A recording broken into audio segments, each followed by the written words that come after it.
ഉദയനിധി സ്റ്റാലിനെ അദ്ദേഹത്തിൻ്റെ വസതിയിലെത്തി കസ്റ്റഡിയിലെടുത്തിരിക്കുകയാണ്.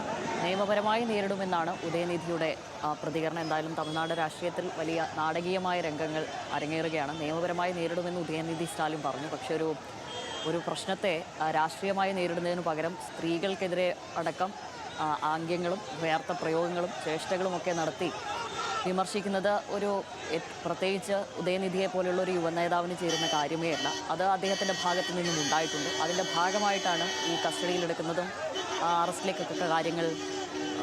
അറസ്റ്റിലേക്കൊക്കെ നിലവിൽ എത്തിച്ചേർന്നിരിക്കുന്നത്. എന്തായാലും ഈ വലിയ DMK പ്രവർത്തകരുടെ പ്രതിഷേധമാണ് അവിടെ ഉണ്ടായിരിക്കുന്നത്. അദ്ദേഹത്തെ അറസ്റ്റ് ചെയ്തതുമായി ബന്ധപ്പെട്ട് അണികൾക്കിടയിൽ വലിയ രോഷമുണ്ടാക്കിയിട്ടുണ്ട്.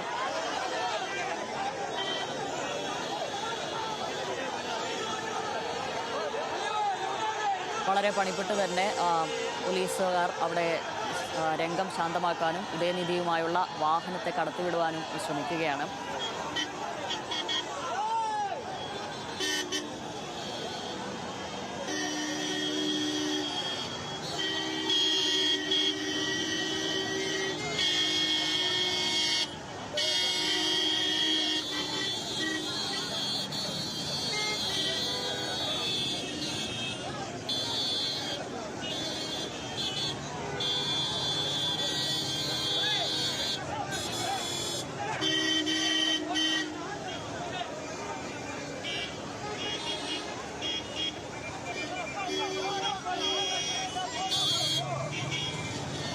കാവേരി വിഷയത്തിലെ പ്രസംഗമാണ് എന്തായാലും വിവാദമായത്. ആ ഘട്ടത്തിലാണ് അദ്ദേഹം ചില പരാമർശങ്ങൾ നടത്തുന്നത്.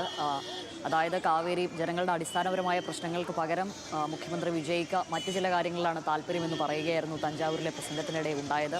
അപ്പോഴാണ് അണികളിൽ ചിലർ തൃഷ എന്നുള്ള പേര് വിളിച്ചു പറയുന്നത്. ആ ഘട്ടത്തിലാണ് അദ്ദേഹം ഒരു ദ്വയാർത്ഥ പരാമർശമൊക്കെ നടത്തുന്ന ഒരു സാഹചര്യം ഉണ്ടായിരുന്നത്. ചില ആംഗ്യങ്ങളും കാണിക്കുകയൊക്കെ ഉണ്ടായി. ഇതിൻ്റെയൊക്കെ ഭാഗമായിട്ടാണ് നിലവിൽ വലിയ വിവാദം തമിഴ്നാട് രാഷ്ട്രീയത്തിൽ ഉടലെടുത്തിരിക്കുന്നത്. TVK പ്രവർത്തകരും BJPയും ഒക്കെ അദ്ദേഹത്തിൻ്റെ ഈ പരാമർശത്തിനെതിരെ രംഗത്തെത്തി.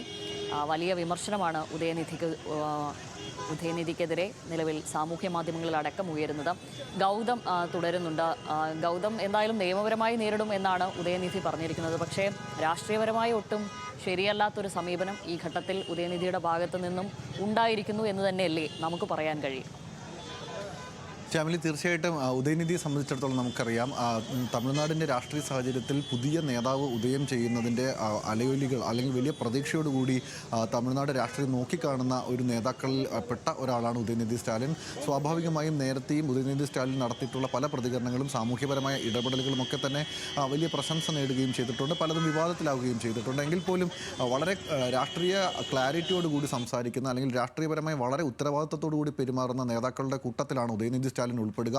അതുകൊണ്ട് തന്നെയാണ് ഉദയനിധി സ്റ്റാലിൻ്റെ ഭാഗത്തു നിന്നുണ്ടായിട്ടുള്ള ഈ ചെറുതെന്ന് DMK അവകാശപ്പെടുന്ന വീഴ്ച പോലും വലിയ വിവാദങ്ങളിലേക്ക് കടന്നിരിക്കുന്നത്. നേരത്തെ ശ്യാമിൽ സൂചിപ്പിച്ച പോലെ തന്നെ ഇത് ഉദയനിധി സ്റ്റാലിൻ നടത്തിയിരിക്കുന്നത് സ്വാഭാവികമായും ഒരു പൊതുവേദിയിൽ നിന്നുകൊണ്ട് ഒരു സ്ത്രീക്കെതിരെ അധിക്ഷേപപരമായ പരാമർശങ്ങൾ ഉണ്ടാകുമ്പോൾ അതിനെ നിസ്സാരവൽക്കരിക്കുന്ന തരത്തിലേക്ക്, അതിനെ കൂടുതൽ ഇന്ധനം പകരുന്ന തരത്തിലുള്ള നടപടിയാണ്. അത് സ്വാഭാവികമായും വലിയ ഗുരുതരമായ തെറ്റ് എന്ന നിലയിൽ തന്നെയാണ് വിലയിരുത്തപ്പെടുന്നത്. അത് ഉദയനിധി സ്റ്റാലിൻ അങ്ങനെ ചെയ്തു എന്ന് പറയുമ്പോൾ അതിൻ്റെ വ്യാപ്തി കൂടുകയും ചെയ്യുന്നുണ്ട്. സ്വാഭാവികമായും അത്തരത്തിൽ പുതിയ തലമുറയിൽപ്പെട്ട നേതാക്കൾ നേരത്തെ ഉണ്ടായിരുന്ന കീഴ്വഴക്കങ്ങളോ രീതികളോ ഒക്കെ മാറ്റിക്കൊണ്ട് പുതിയ രാഷ്ട്രീയ പ്രവർത്തന ശൈലി രൂപപ്പെടുത്തുന്ന സാഹചര്യമാണ് ഉണ്ടാകേണ്ടത്. പക്ഷേ ഉദയനിധിയിൽ നിന്നും ദൗർഭാഗ്യകരമായി ഉണ്ടായിരിക്കുന്ന ഈ ഒരു ഇടപെടൽ അത് വലിയ വിമർശനങ്ങൾക്ക് വഴിവെക്കുന്നുണ്ട്.